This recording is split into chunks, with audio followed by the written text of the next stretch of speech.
खेळामध्ये हार जीत चालूच असते.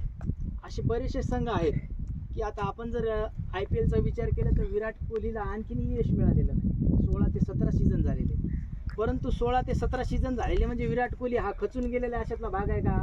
नाही.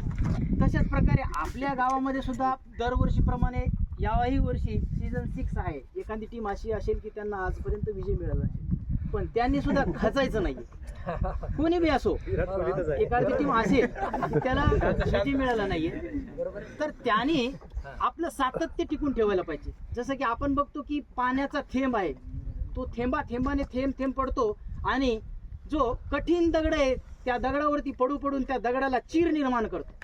तर सामर्थ्य त्या पाण्याच्या थेंबामध्ये नाहीये, सामर्थ्य आहे त्या सातत्यामध्ये, जे सतत खडकावरती पडतो आणि त्याला तेढ निर्माण करतो. तशाच प्रकारे आपण खचून न जाता पुन्हा तयारी करायची, कारण पुन्हा तयारी करून आपण एक दिवस जिंकणार अशातला भाग नाही की या सीझन मध्ये हारलो तर पुढच्या सीझन मध्ये जिंकणार नाही अशातला भाग नाही. आता यामध्ये आपण हारलो म्हणजे आपण हारलो अशातला भाग नाही. यामधून आपण शिकलोय की पुढचा मॅच किंवा पुढचा सीझन आपल्याला कसं जिंकायचं. आज आपण बघतो की जो पहिली विकेट पडली पहिल्याच बॉलवरती, पहिल्या बॉलवरती विकेट पडली रनआउटची, पहिल्याच ओव्हरमध्ये 2 विकेटी पडल्या. असं वाटू लागलं की जी काही चेसिंग टीम आहे ती हारते की काय आहे. सुरुवातीला असं वाटत होतं की जी चेसिंग टीम आहे ती हारते काय आहे, परंतु त्यानंतर मॅच पूर्णपणे युजभाऊनी कव्हर करून टाकला. आपण बघतो की त्यांची जी 13 बॉलमध्ये 47 रनाची पारी आहे, खूप महत्वाचं मूल्यवान आहे त्यांच्यासाठी. चांगले योगदान दिले. टीम वर्क आहे हा काही एका प्लेअरचा खेळ नाही की आपल्या पाठीशी आहे म्हणजे आपण जिंकलो अशातला भाग नाही. तो 0 आउट झाले असतं टीमचं काय झालं असतं. टीम म्हणजे प्रत्येक प्लेअर यामध्ये टीमचा हिस्सा आहे. प्रत्येकाचे काही ना काहीतरी योगदान आहे. कोणी फिल्डिंगमध्ये दिला असेल, कोणी बॅटिंगमध्ये दिला असेल, कोणी किपिंगमध्ये दिला असेल. हे प्रत्येक टीम वर्क आहे. हा विजय फक्त एकट्याचा नाही तर हा सर्वांचा आहे, परंतु तो मॅन ऑफ द मॅच त्यांच्या नावावरचा आहे. कारण काय की त्यांनी सर्वात महत्वाची भूमिका बजावलेली आहे. आता या ठिकाणी आपण बघतो सुरुवात करणारा कधी जिंकत नाही, जिंकतो तो शेवट करणार. सुरुवात तुम्ही चांगली केली परंतु शेवट त्यांनी चांगला केला, हा त्यांचा विजय आहे. कारण तुम्हाला सुरुवात चांगली करता आली आणि त्यांना शेवट चांगली करता आली. म्हणून आपण बघतो की हे खेळ चांगल्या प्रकारे पार पडत राहतात. तर यामध्ये सातत्य, ध्येय. आपण बघतो की तुम्ही खूप जिद्दी आहात. मी तर बघितलं हा सीझन की पाऊस चालू असताना पण तुम्ही आज सोडली नाही, त्याच्यावरती अपील घेतली नाही कोणी की आज नाही आपल्याला उद्याला खेळायचं, असं कोणीच नाही. म्हणजे तुमची जिद्द काय आहे, मी आजच्या आज फायनल खेळून जायचं. मग पाऊस पडो, ऊन पडो, काही हो, खेळायचं म्हणजे खेळायचं. म्हणजे आज तुम्ही जो टाइम दिलेला होता की आज फायनल कंप्लीट होणार, म्हणजे तुम्ही स्वतः सिद्ध करून दाखवलं की आपण किती जिद्दी आहोत.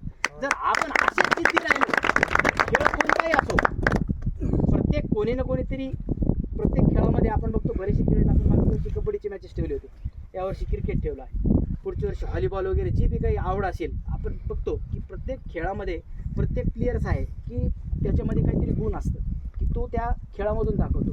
आता यामध्ये कबड्डीचे पण काही प्लेयर असतील, काही ऑलराऊंडर आहेत.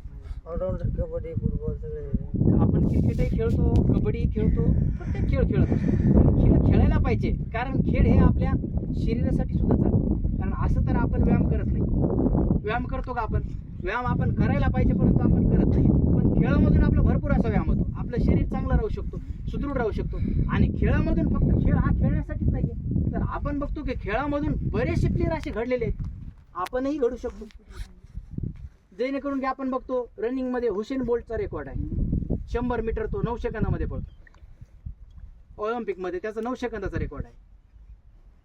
असे बरेचसे प्लेयर्स आहेत की प्रत्येक खेळामध्ये, रनिंग मध्ये असो, क्रिकेटमध्ये असो, व्हॉलीबॉलमध्ये असो, प्रत्येक खेळामध्ये आपापलं नावलौकिक केलेलं आहे. आपल्या गावाचं नावलौकिक केलेलं आहे, आपण आपलं स्वतःचं नावलौकिक करावं. आता या ठिकाणी प्रथम पारितोषिक जी मिळवलेली टीम आहे, कोणती टीम आहे?